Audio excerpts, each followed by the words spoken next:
पिताजी, इस जमीन का बंटवारा कर दीजिए, मुझे रुपए की बहुत जरूरत है। बड़ी बहू, ऐसा क्या हो गया जो तुम्हें रुपए की जरूरत पड़ गई? अगर कोई समस्या आ गई है तो मुझे बताओ, मैं तुम्हारी मदद करूंगा। ससुर जी की बात सुनकर अनन्या फूट फूट कर रोने लगी। बड़ी बहू को इस तरह रोता हुआ देखकर रमेश चंद्र जी बहुत परेशान हो गए। फिर अनन्या ने जो बताया उसे सुनकर रमेश चंद्र जी के पैरों तले जमीन खिसक गई। रमेश चंद्र गुप्ता का छोटा सा परिवार है, जिसमें दो बेटे अजय गुप्ता और रोहन गुप्ता, दो बहुएं अनन्या गुप्ता और प्रिया गुप्ता और एक पोता अमित गुप्ता शामिल हैं। रमेश चंद्र की पत्नी सुधा गुप्ता एक बीमारी के चलते 7 साल पहले यानी 2018 में उन्हें छोड़कर चली गई थी। तब उनके बड़े बेटे अजय की शादी अनन्या से हो चुकी थी। सुधा जी के चले जाने के बाद पूरा परिवार टूट गया था। रोहन अपनी माँ का बहुत लाडला था, उसे संभालने में थोड़ा समय लगा, लेकिन अनन्या की वजह से वो संभल गया। अनन्या ने रोहन को कभी माँ की कमी महसूस नहीं होने दी। वो भाभी बनकर नहीं बल्कि माँ बनकर रोहन का ख्याल रखती थी। इसीलिए रोहन अपनी भाभी को भाभी माँ कहकर बुलाता था। सुधा जी को गुजरे हुए 2 साल हो गए थे। अनन्या ने बड़ी बहू होने की जिम्मेदारी बहुत अच्छे से निभाई थी। उसने पूरा घर बहुत अच्छे से संभाल लिया था, कभी किसी को शिकायत का मौका नहीं दिया। रमेश चंद्र जी का बड़ा बेटा अजय एक अध्यापक है और उनका छोटा बेटा रोहन सॉफ्टवेयर इंजीनियर है। अनन्या ने भी बीएड कर रखा था, लेकिन अभी तक उसे ऐसा कोई मौका नहीं मिला कि वो फॉर्म भर सके और टीचर की परीक्षा पास कर सके। धीरे धीरे दिन गुजरते चले गए। फिर एक दिन रोहन के लिए रिश्ता आया। रमेश चंद्र जी ने लड़की की फोटो रोहन को दिखाई तो उसने कहा, पिताजी, मैं किसी को पसंद करता हूँ और उसी से शादी करना चाहता हूँ। उसका नाम प्रिया है और वो मेरे साथ मेरी ऑफिस में काम करती है। रमेश चंद्र जी ने कहा, बेटा ठीक है, जब तुम अपनी पसंद से शादी करना चाहते हो तो मुझे कोई एतराज नहीं। क्या तुम एक बार हम सबको प्रिया से मिलवा सकते हो? हाँ पिताजी, क्यों नहीं, मैं रविवार को उसे यहाँ बुला लेता हूँ, आप सब उससे मिल लीजिए। चलो ठीक है, अब तुम आराम करो, मैं जरा अपने दोस्तों से मिलकर आता हूँ। रमेश चंद्र जी अपने दोस्तों से मिलने चले गए। इसके बाद रोहन अपनी भाभी के पास गया और बोला, भाभी माँ, मैं आपसे किसी को मिलवाना चाहता हूँ। अनन्या ने पूछा, देवर जी, कौन है जिससे आप मुझसे मिलवाना चाहते हैं? रोहन ने बताया, भाभी माँ, आज पिताजी ने मुझसे शादी की बात की तो मैंने उन्हें बता दिया कि मैं प्रिया को पसंद करता हूँ, इसीलिए पिताजी प्रिया से मिलना चाहते हैं। लेकिन मैं चाहता हूँ कि पिताजी से मिलवाने से पहले मैं प्रिया को आपसे मिलवा दूँ। आप प्रिया से मिल लीजिए और बताइए कि वो आपको कैसी लगी, उसके बाद ही मैं भैया और पिताजी से मिलवाऊंगा। अनन्या ने कहा, देखो देवर जी, मुझे मिलने में कोई एतराज नहीं, लेकिन जब आप दोनों एक दूसरे को पसंद करते हैं तो बात यहीं खत्म हो जाती है। ऐसा तो नहीं कि अगर मुझे वो लड़की पसंद नहीं आएगी तो तुम उससे शादी नहीं करोगे? जब प्यार किया है तो शादी तो करनी ही पड़ेगी ना। अच्छा ठीक है भाभी, मैं सिर्फ आपसे ही नहीं बल्कि घर के सभी लोगों से मिलवा देता हूँ। इस रविवार को मैं उसे घर बुला रहा हूँ, ठीक है? देवर जी, तुम उसे बुला लो, हम सब उससे मिल लेंगे और उसी समय शादी भी तय कर देंगे। एक काम और करो, प्रिया के साथ साथ उसके मम्मी पापा को भी बुला लेना। ठीक है भाभी, कहकर रोहन अपने कमरे में चला गया। रविवार को प्रिया अपने मम्मी पापा के साथ रोहन के घर आई। प्रिया देखने में बहुत सुंदर थी और जिस तरह से वो व्यवहार कर रही थी उसे देखकर सभी को वो बहुत पसंद आई। अनन्या को भी प्रिया से मिलकर बहुत खुशी हुई। वो मन ही मन सोच रही थी कि अब कोई उसका साथ देने वाला आ जाएगा। दोनों की शादी तय हो गई और कुछ दिनों बाद रोहन और प्रिया की शादी बहुत धूमधाम से संपन्न हो गई। शादी इतने भव्य तरीके से हुई थी कि सभी लोग तारीफ कर रहे थे। रोहन सुधा जी का बहुत लाडला था, इसलिए सुधा जी हमेशा चाहती थी कि उसकी शादी बहुत धूमधाम से हो। इसीलिए रमेश चंद्र जी ने अपनी स्वर्गीय पत्नी की इच्छा पूरी की। प्रिया ने छोटी बहू बनकर रमेश चंद्र गुप्ता निवास में गृह प्रवेश किया। 2 दिनों में सारी रस्में पूरी हो गईं। इसके बाद रोहन और प्रिया हनीमून के लिए मालदीव निकल गए। शादी के बाद का घर था, इसलिए पूरी तरह बिखरा हुआ था। उसे सही करने में अनन्या को लगभग 1 हफ्ते का समय लगा। इस 1 हफ्ते में अनन्या ने पूरे घर को चमका दिया था। रमेश चंद्र जी मन ही मन सोचते थे कि जरूर पिछले जन्म में उन्होंने बहुत पुण्य किए होंगे जो उन्हें बड़ी बहू के रूप में अनन्या मिली। अगर कभी अनन्या को किसी की बात का बुरा लगता तो वह अपनी बात को सबके सामने रखना बहुत अच्छी से जानती थी। वो किसी भी बात पर आपा नहीं खोती थी, बल्कि उस समस्या का समाधान करती थी। रोहन और प्रिया अपने हनीमून से वापस आ चुके थे। 2 दिन बाद प्रिया अपने मायके चली गई थी और रोहन की छुट्टियां भी खत्म हो गई थी, इसलिए वो अपने काम पर वापस चला गया। एक दिन अनन्या छत पर कपड़े सुखाने जा रही थी। वो सीढ़ियां चढ़ने ही वाली थी कि अचानक उसे चक्कर आ गया और वो गिर पड़ी। अजय तैयार होकर बाहर आ रहा था। जैसे ही उसने देखा कि अनन्या गिर गई है, उसने दौड़कर उसे उठाया और अपने पिताजी को बुलाया। अनन्या को कमरे में ले जाया गया और उसके ऊपर पानी की छींटें मारी गईं। थोड़ी देर में अनन्या को होश आ गया। अजय ने पूछा, क्या हुआ अनन्या, तुम्हारी तबीयत ठीक नहीं है क्या? अनन्या ने कहा, ऐसा तो कुछ भी नहीं है, लेकिन पिछले 1 हफ्ते से पता नहीं क्यों मुझे चक्कर आ रहे हैं और उल्टी जैसा महसूस होता है। अजय ने कहा, चलो अनन्या, मैं तुम्हें डॉक्टर को दिखा देता हूँ। रिस्क लेना ठीक नहीं है। कई बार छोटी छोटी बीमारियों पर हम ध्यान नहीं देते और आगे चलकर वे विकराल रूप ले लेती हैं। अजय अनन्या को लेकर अस्पताल गया। वहाँ पता चला कि अनन्या माँ बनने वाली है। घर में खुशियों का माहौल हो गया। अनन्या ने रोहन को फोन करके बताया कि वो चाचा बनने वाला है। इस बात से रोहन भी बहुत खुश था, लेकिन प्रिया के चेहरे से ऐसा नहीं लग रहा था कि वो खुश थी। प्रिया जब अपने मायके गई थी तो वहां से सीधे बेंगलुरु चली गई थी। ससुराल वापस नहीं आई। जब रमेश चंद्र जी ने उसे फोन करके बुलाया था तो उसने कहा था कि रोहन के बिना उसका वहां मन नहीं लगता, इसीलिए वो ससुराल नहीं आएगी, बल्कि सीधे रोहन के पास बेंगलुरु जा रही है। जैसा प्रिया ने कहा उसने वैसा ही किया। रमेश चंद्र जी और अजय अपने छोटे मोटे काम खुद कर लिया करते थे, जिससे अनन्या के काम का बोझ थोड़ा कम हो जाता था। धीरे धीरे 8 महीने गुजर गए। एक दिन अचानक अनन्या के पेट में तेज दर्द होने लगा। अजय तुरंत उसे डॉक्टर के पास ले गया। डॉक्टर ने बताया कि अब उसे पूरी तरह बेड रेस्ट की जरूरत है। अजय ने कहा, स्कूल से 1 महीने की छुट्टी लेनी थी ताकि अनन्या की देखभाल कर सके। रमेश चंद्र जी ने एक दिन रोहन को फोन किया और कहा, रोहन, प्रिया से कह दो कि 15 दिन की छुट्टी लेकर बहू के पास आ जाए। डॉक्टर ने अनन्या को पूरी तरह बेड रेस्ट करने को कहा है। इस समय घर में एक औरत का होना बहुत जरूरी है।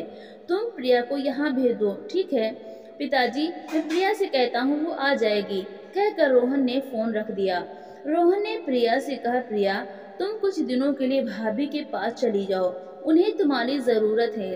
प्रिया ने तुरंत कहा, मैं कहीं नहीं जा रही, मेरे पास इतना समय नहीं है कि मैं वहाँ जाकर उनकी नौकरानी बन जाऊँ।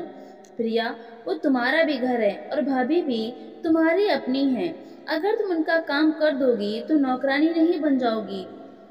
रोहन, देखो, मुझे घुमा फिरा कर बात करना नहीं आता। अगर उन्हें घर में किसी की मदद चाहिए तो एक मेड क्यों नहीं रख लेते? जब तक भाभी को बच्चा नहीं हो जाता तब तक मेड रख लो। मुझे अपनी छुट्टियां बर्बाद नहीं करनी। मुझे अपने मायके भी जाना है। तुम्हें पता है ना कि मम्मी का जन्मदिन आने वाला है और उन्होंने मुझे बहुत पहले ही बुलाया था, इसीलिए मैं भाभी के पास नहीं जा सकती। तुम पिताजी को फोन करके कह दो कि घर पर काम के लिए मेड रख लें। रोहन को प्रिया की बातें बिल्कुल अच्छी नहीं लगी। उसने कहा, प्रिया, तुम्हें पता है ना कि माँ के गुजरने के बाद भाभी ने मुझे कभी माँ की कमी महसूस नहीं होने दी। वो मेरे लिए सिर्फ भाभी नहीं, मेरी भाभी माँ है। आज उनकी जरूरत है और तुम यह सब कह रही हो। इस बात को लेकर रोहन और प्रिया में थोड़ी बहस हो गई। रोहन ने अपने पिताजी को फोन करके कहा, पिताजी, कुछ क्लाइंट बाहर से आ रहे हैं, इसलिए प्रिया को छुट्टी नहीं मिल रही। अगर आप कहें तो मैं छुट्टी लेकर आ जाता हूँ। रमेश चंद्र जी ने कहा, बेटा, अगर तुम अपनी भाभी से मिलना चाहते हो तो आ जाओ, कोई बात नहीं, लेकिन इस समय घर में किसी औरत की जरूरत थी। अगर प्रिया आ जाती तो बहुत अच्छा होता, लेकिन अगर उसे छुट्टी नहीं मिली तो कोई बात नहीं, आखिर काम भी तो जरूरी है।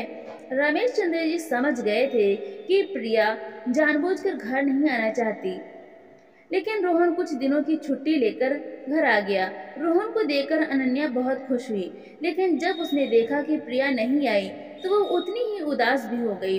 वो मन ही मन सोच रही थी कि प्रिया अभी तक इस घर में ज्यादा दिन नहीं रही, कोई बात नहीं, लेकिन अब मेरी मुसीबत में तो आएगी ना। रोहन ने अपनी भाभी माँ से उनके हालचाल पूछे और कहा, भाभी, प्रिया को छुट्टी नहीं मिली, इसलिए वो नहीं आ सकी। मैंने यहाँ आने से पहले अपने दोस्त को फ़ोन कर दिया था, उससे एक मेड का इंतज़ाम करने को कहा है। आज शाम तक या कल सुबह तक बता देगा। अजय को कुछ समझ नहीं आ रहा था कि वो क्या करे। उसने अपनी सासू माँ को फ़ोन किया और सब कुछ बताया। उन्होंने कहा, रोहन बेटा, तुम बिल्कुल चिंता मत करो, मैं आज शाम को ही तुम्हारे पिताजी से बात करती हूँ और कल दोपहर तक आ जाऊंगी। ठीक है मम्मी जी, कहकर रोहन ने फ़ोन रख दिया। अनन्या की मम्मी ने अनन्या के पापा को सारी कहानी बताई। उन्होंने कहा, तुम जल्दी से अनन्या बिटिया के पास जाओ, उसे तुम्हारी ज़रूरत है। यहाँ की चिंता बिल्कुल मत करो, मैं सब देख लूँगा। अगले दिन दोपहर तक अनन्या की मम्मी उसके पास पहुँच गई। अनन्या की मम्मी को देखकर रमेश चंद्र जी ने भी सुकून की सांस ली, क्योंकि अभी तक उन्हें अपनी अनन्या बहू की बहुत चिंता हो रही थी। अनन्या की मम्मी उसके कमरे में गई। जब अनन्या ने अपनी मम्मी को देखा तो उसकी आंखों से आंसू बहने लगे। मम्मी, आप यहाँ कैसे और पापा नहीं दिखाई दे रहे? पापा को आप घर पर अकेले छोड़कर चली आई? आपको पता है ना कि पापा की तबीयत भी ठीक नहीं रहती, फिर आप अकेले कैसे आ गई? उनकी देखभाल कौन करेगा? उन्होंने कहा, अनन्या, तुम बिल्कुल चिंता मत करो, तुम्हारे पापा बिल्कुल ठीक हैं। अगर उन्हें कोई दिक्कत होगी तो वो यहाँ आ जाएंगे। ठीक है मम्मी, लेकिन आप यह बताओ कि आपको किसने फ़ोन किया? मैंने तो आपको कुछ नहीं बताया, फिर आप यहाँ कैसे? बेटा, कल दामाद जी का फ़ोन आया था, उन्होंने मुझे सब बता दिया, इसलिए मैं आ गई। तुम बिल्कुल चिंता मत करो, मैं हूँ ना तुम्हारे साथ। अनन्या ने अपनी मम्मी को गले से लगा लिया और फूट फूट कर रोने लगी। तभी रोहन कमरे में आया। उसने कहा, भाभी, मेड का इंतज़ाम नहीं हो पा रहा, लगता है 1-2 दिन का समय लग जाएगा। अनन्या की मम्मी ने कहा, बेटा, तुम बिल्कुल चिंता मत करो, मेड की कोई ज़रूरत नहीं। जब तक अनन्या को बच्चा नहीं हो जाता मैं यहीं रहूँगी। ठीक है आंटी जी, कहकर रोहन वहाँ से चला गया। अभी 1 हफ्ता ही गुजरा था कि अनन्या को फिर से दर्द शुरू हो गया। उसे अस्पताल में भर्ती कराया गया। डॉक्टर ने कहा, हमें तुरंत ऑपरेशन करना पड़ेगा, नहीं तो बच्चा और माँ दोनों को खतरा हो सकता है।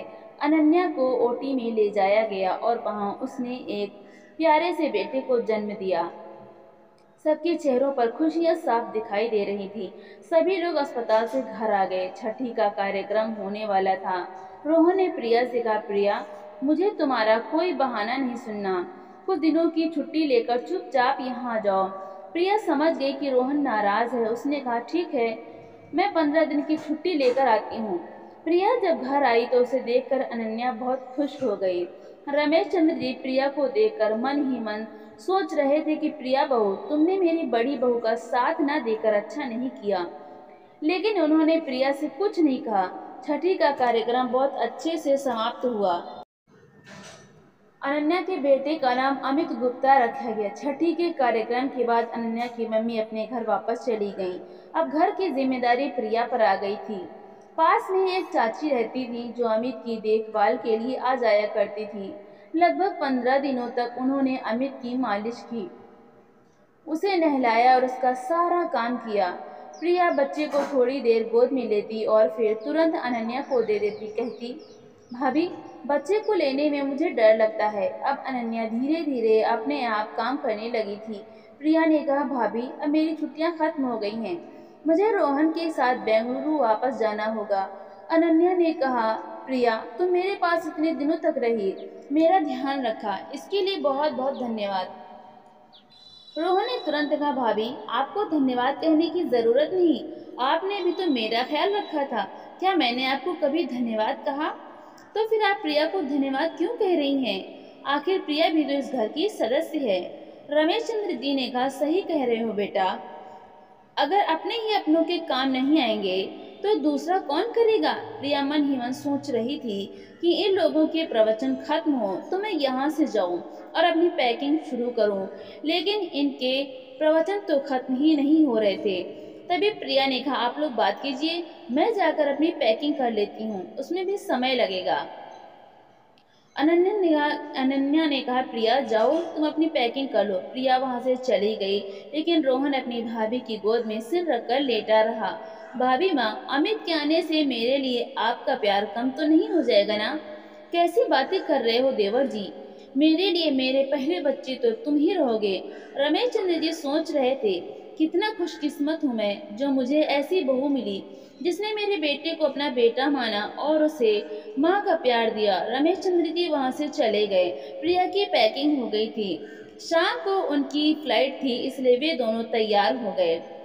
अनन्या अमित को गोद में लिए हॉल में आई। रोहन ने उसे गोद में लिया और थोड़ी देर तक उसके साथ खेला। फिर उसने कहा, भाभी अब हमें निकलना होगा, नहीं तो लेट हो जाएगा। रोहन ने कैब बुक की और उसमें बैठकर दोनों एयरपोर्ट के लिए निकल गए। अजय ने अपनी 1 महीने की छुट्टी और बढ़ा ली थी। रमेश चंद्र जी अमित के साथ खेलते रहते थे और अनन्या धीरे धीरे घर के काम करने लगी थी। अजय भी घर के कामों में अनन्या की मदद कर देता था। धीरे धीरे अमित 1 महीने का हो गया और अनन्या भी लगभग स्वस्थ हो गई थी। इसलिए अजय स्कूल जाने लगा, क्योंकि उसकी 1.5 महीने की छुट्टियां खत्म हो चुकी थी। अनन्या ने एक बार फिर घर को पूरी तरह संभाल लिया। रमेश चंद्र जी और अजय ने राहत की सांस ली। धीरे धीरे दिन गुजरने लगे। प्रिया साल में एक बार ही आती थी, वो भी सिर्फ 2-4 दिनों के लिए, लेकिन रोहन साल में 2 बार तक मिलने आ जाया करता था, जो अनन्या को बहुत अच्छा लगता था। धीरे धीरे दिन गुजरते चले गए और अमित 7 साल का हो गया। इधर बेंगलुरु में रोहन और प्रिया भी माता पिता बन गए। उनकी एक प्यारी सी बेटी थी जिसका नाम था रीना। कहते हैं सुख के दिन कब पंख लगाकर उड़ जाते हैं पता ही नहीं चलता। अनन्या अब अमित में व्यस्त रहने लगी थी। रमेश चंद्र जी के लिए तो अमित एक खिलौना था। वो दिन भर उसके पीछे भागते रहते थे और अमित अपने दादाजी को दौड़ाने में कोई कसर नहीं छोड़ता था। कभी कभी अनन्या अमित को डांट देती थी कि वो अपने दादाजी को इतना परेशान न करे। जब अमित नहीं मानता तो अनन्या कहती, पिताजी आप अमित के पीछे इतनी दौड़ भाग मत किया करो। मैंने आपको कई बार रात में पैर दबाते देखा है, आपके पैर दर्द करने लगते हैं, फिर भी आप मेरी बात क्यों नहीं मानते? रमेश चंद्र जी कहते, ठीक है बेटा, मैं ध्यान रखूंगा, मैं उसके साथ बैठकर खेलूंगा। जब रोहन प्रिया और रीना के साथ घर आता तो अमित रीना के साथ खेलने की जिद करता, लेकिन प्रिया रीना को अमित के साथ ज्यादा देर तक खेलने नहीं देती थी। इस बात से रमेश चंद्र जी को बहुत तकलीफ होती थी, क्योंकि वो अपने पोते और पोती दोनों के साथ खेलना चाहते थे, लेकिन प्रिया ज्यादातर रीना को अपने पास ही रखती थी। जब वे लोग चले जाते तो कुछ दिनों बाद रमेश चंद्र जी सब भूल जाते और सामान्य हो जाते थे। अनन्या ने प्रिया को कई बार समझाने की कोशिश की, प्रिया जब तुम यहाँ आती हो तो रीना को उसकी दादाजी के साथ खेलने दिया करो। वैसे तो रीना हमेशा तुम्हारे पास ही रहती है, 2-4 दिन के लिए ही तो तुम यहाँ आती हो, तब भी तुम रीना को अपने से चिपकाए रखती हो। प्रिया अनन्या की बात सुनकर गुस्सा हो जाती और कहती, भाभी आपको बताने की ज़रूरत नहीं कि मेरी रीना किसके साथ खेलेगी किसके साथ नहीं। मेरी बच्ची है, मैं उसका ध्यान रखना अच्छे से जानती हूँ, आपको कुछ बताने की जरूरत नहीं, आप अपना देखो, मैं अपना देख लूंगी। यह सुनकर अनन्या चुप हो जाती। ऐसे ही धीरे धीरे दिन गुजरते चले गए। अमित अब 14 साल का हो गया और रीना 10 साल की हो गई। एक दिन रमेश चंद्र जी ने कहा कि वो अपने दोस्त के साथ 1 महीने के लिए उनके बेटे के यहाँ थाईलैंड जा रहे हैं। यह सुनकर अनन्या थोड़ी परेशान हो गई। उसने पूछा, पिताजी क्या हुआ, सब ठीक तो है ना, कोई परेशानी तो नहीं? रमेश चंद्र जी बोले, बहू तुम्हारे रहते मुझे कभी कोई परेशानी हो सकती है क्या? वो मेरा दोस्त है ना प्रकाश, वो बहुत जिद कर रहा है और थाईलैंड घूमने का मेरा भी बहुत मन है। ठीक है पिताजी, कब जाना है? 2 दिन बाद जाना है। 2 दिन बाद रमेश चंद्र जी अपने दोस्त प्रकाश के साथ थाईलैंड चले गए। एक दिन अजय स्कूल से घर आया तो उसकी तबीयत बहुत खराब हो गई थी। अनन्या उसे लेकर अस्पताल गई। वहां कुछ टेस्ट किए गए तो पता चला कि अजय को ब्रेन कैंसर है। इलाज तुरंत शुरू करना पड़ेगा, लेकिन डॉक्टर ने तसल्ली दी कि यह अभी फर्स्ट स्टेज का कैंसर है, इससे अजय को बचाया जा सकता है। अनन्या के पैरों तले जमीन खिसक गई। उसे कुछ समझ में नहीं आ रहा था कि वो क्या करे। दोनों अस्पताल से घर आ चुके थे। अनन्या ने कहा, अजय अब हमें पिताजी को बताना पड़ेगा, अजय ने कहा। अनन्या, मेरी बात ध्यान से सुनो। अभी पिताजी को कुछ मत बताना, उनकी आने में सिर्फ 10 दिन बचे हैं। उन्हें आराम से घूम फिर कर आने दो। उसके बाद वैसे भी वे परेशान होने वाले हैं। अनन्या ने कहा, ठीक है, जैसा आप कहेंगे मैं वैसा ही करूंगी। अनन्या ने अजय से पूछा, अजय, हमारे अकाउंट में कितने रुपए होंगे? तुम्हें तो पता है कैंसर का इलाज करवाने में बहुत रुपए लगते हैं, हमें उसका इंतजाम करना पड़ेगा। अजय ने कहा, अनन्या, मैं जितना कमाता हूँ उतना घर में खर्च हो जाता है। मेरे अकाउंट में लगभग 6 लाख रुपए होंगे, इससे ज्यादा नहीं। लेकिन अजय, डॉक्टर ने तो कहा था कि ऑपरेशन में कम से कम 22 लाख रुपए लगेंगे। इतने रुपए हम कहाँ से लाएंगे? अनन्या और अजय के चेहरों पर चिंता की लकीरें साफ दिखाई दे रही थी। अनन्या ने रोहन को फोन किया, लेकिन फोन रोहन ने नहीं, प्रिया ने उठाया। अनन्या ने प्रिया को सारी बात बताई। प्रिया ने कहा, भाभी, हमारे पास तो बिल्कुल रुपए नहीं हैं। बेंगलुरु में रहना बहुत मुश्किल है। जितना हम दोनों कमाते हैं उतना खर्च हो जाता है। माफ कीजिए भाभी, हम आपकी कोई मदद नहीं कर सकते। भाभी, एक काम करो, पिताजी से कह दो कि वो जो कानपुर वाली 1 बीघा जमीन है उसका बंटवारा कर दें और दोनों भाइयों के नाम कर दें। आप उस जमीन का आधा हिस्सा बेच देना, उसी से आप भैया का इलाज करवा लेना। आपको किसी के सामने हाथ फैलाने की जरूरत नहीं पड़ेगी और इलाज के दौरान जरूरी तो नहीं कि 22 लाख रुपए ही लगे, पता नहीं कितने रुपए लग जाएं। मेरी राय मानो भाभी, तो आप पिताजी से कह दो कि वो इस जमीन का बंटवारा कर दें। अनन्या ने कहा, प्रिया, रोहन आए तो एक बार मेरी उससे बात करवा देना। भाभी, इसमें रोहन से बात करने की क्या जरूरत है? मुझे भी तो पता है ना कि हमारे अकाउंट में रुपए हैं या नहीं। प्रिया की बातें सुनकर अनन्या को बहुत तकलीफ हुई। प्रिया इतनी कठोर कैसे हो सकती है, यह वो समझ नहीं पा रही थी। डॉक्टर ने अजय को 1 हफ्ते की दवा दी थी। 1 हफ्ते की दवा खाने के बाद अजय को काफी आराम था। 1 हफ्ते के बाद जब अजय डॉक्टर को दिखाने गया तो डॉक्टर ने कहा, अभी तक तो सब ठीक है, लेकिन जितना जल्दी हो सके ऑपरेशन करा लो।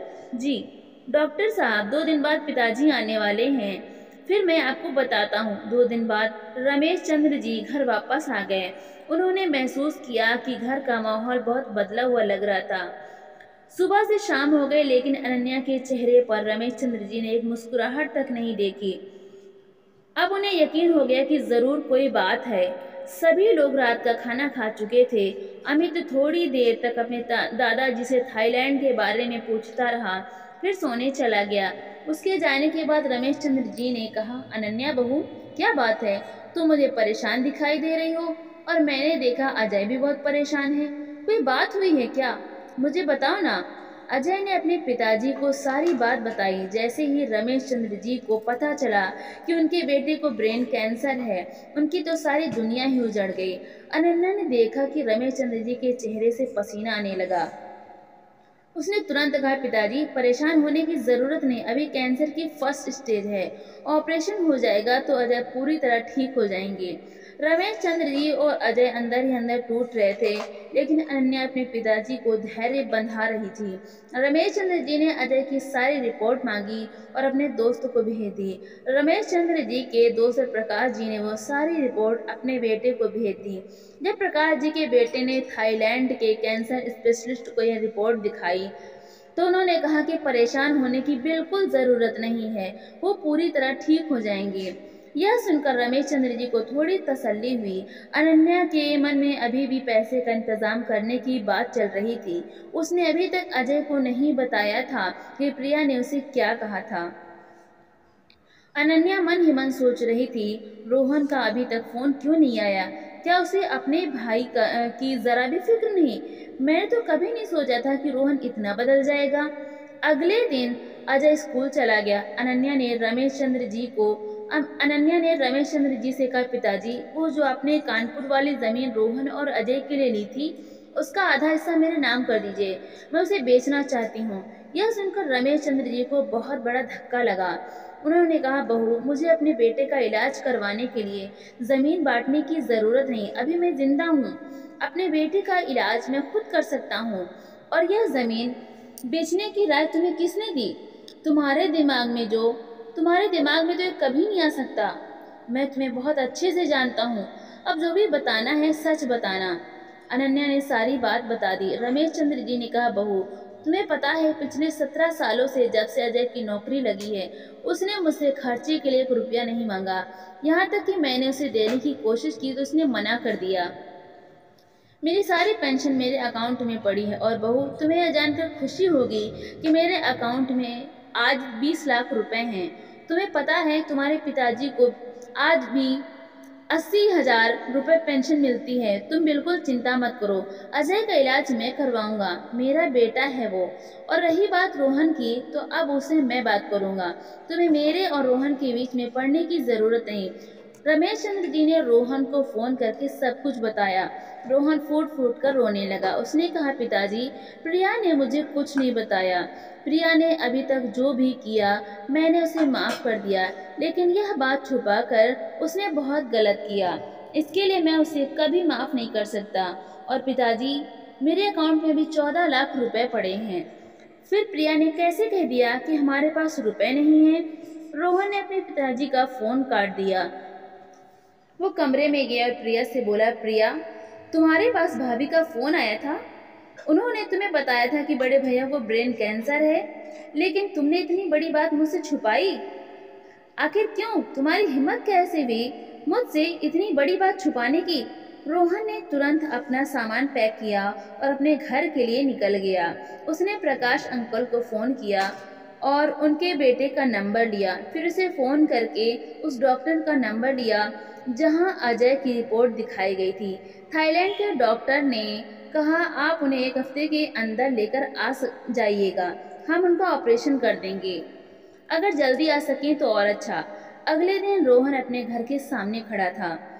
अनन्या ने जैसे ही रोहन को देखा वो उसे उसके गले लगकर फूट फूट कर रोने लगी। रोहन अपनी भाभी के पैरों में गिर गया और माफी मांगने लगा। अनन्या ने रोहन के लिए चाय बनाई। रोहन ने चाय पी और कहा, भाभी भैया का सामान पैक कर दो। मैंने थाईलैंड में डॉक्टर से बात कर ली, हम लोग कल ही थाईलैंड के लिए निकल रहे हैं। रमेश चंद्र जी ने कहा, बेटा तुम्हारे पास कितने रुपए हैं? रोहन ने बताया कि उसके अकाउंट में 14 लाख रुपए हैं, बाकी वो अरेंज कर लेगा। रमेश चंद्र जी बोले, बेटा अरेंज करने की जरूरत नहीं, बाकी रुपए हैं तुम्हारे अकाउंट में भेज दूंगा। जितने जरूरत हो मुझे बता देना। अगले दिन अजय, अनन्या और रोहन थाईलैंड के लिए निकल गए। अजय का ऑपरेशन सफलतापूर्वक हो गया। यह सुनकर रोहन और अनन्या खुशी से फूले नहीं समा रहे थे। अनन्या ने तुरंत घर पर पिताजी को फोन किया। पिताजी ऑपरेशन सफल हो गया, अब अजय की जान को कोई खतरा नहीं है। लगभग 15 दिन बाद रोहन और अनन्या अजय को लेकर भारत लौट आए।